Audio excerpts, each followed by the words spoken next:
This hearing will come to order. I'm going to ask all members to take their seats. This hearing on the promise of the Taiwan Relations Act, let me just say it's been 35 years. And for that period of time, the Taiwan Relations Act has served as the legal framework governing the important relationship between the United States of America and the Republic of China, Taiwan. Since the Act came into force in 1979, there have been few other pieces of foreign policy legislation as consequential as the TRA. Indeed, it is the steadfast support of the United States Congress that has helped Taiwan become what it is today, a thriving modern society that strongly supports human rights, strongly supports the rule of law and free markets, and is democratic. The purpose of today's hearing is to consider whether the administration is doing enough to fulfill the larger promise of the Taiwan Relations Act. America's support for Taiwan is now more important than ever, and it is vital that we speak with one voice when it comes to our support for Taiwan. Strengthening the U.S. relationship with Taiwan is one of the committee's top legislative priorities.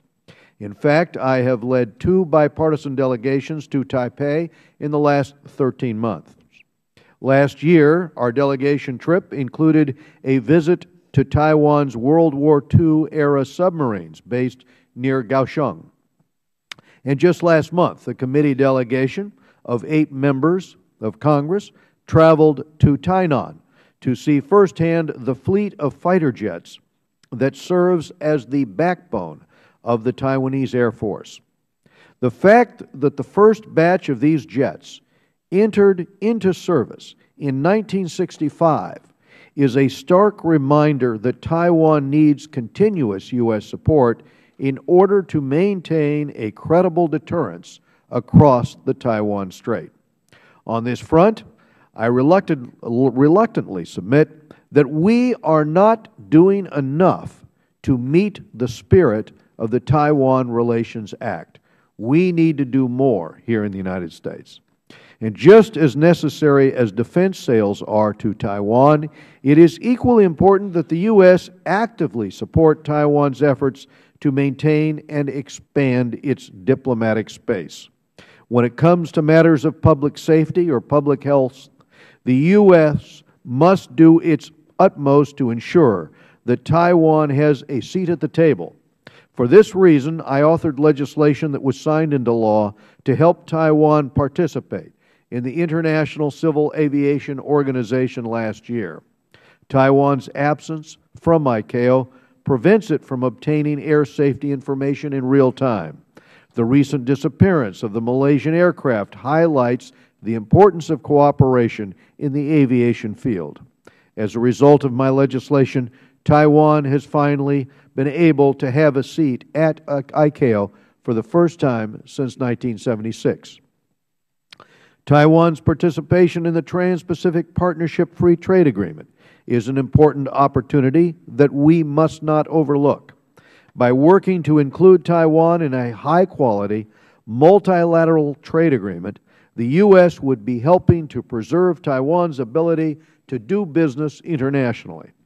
The events unfolding in the Ukraine remind us of the strategic weakness of relying on one major trading partner.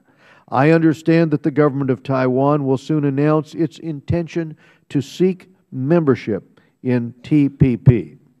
As Chairman of this committee, I strongly urge the administration to support Taiwan's inclusion in TPP. American consumers and exporters would benefit. The story of Taiwan is really a story about transformation, from the grinding poverty of the post-war era to a military dictatorship to a thriving multi-party democracy. The investment that the American people made in Taiwan has more than paid off. Today, Taiwan is a beacon of democracy in a region of the world that still yearns for freedom. The good people of Taiwan have also been a part of America's own success story with many Taiwanese Americans participating as leaders in business and government and in their own communities. As we acknowledge the 35th anniversary of the Taiwan Relations Act, let us come together to support and strengthen the U.S.-Taiwan relationship. Our actions will directly impact the future of Taiwan and our strategic and economic standing in the critical Asia-Pacific region. Let me turn to Mr. Elliott Engel of New York for his opening remarks, our ranking member of the committee.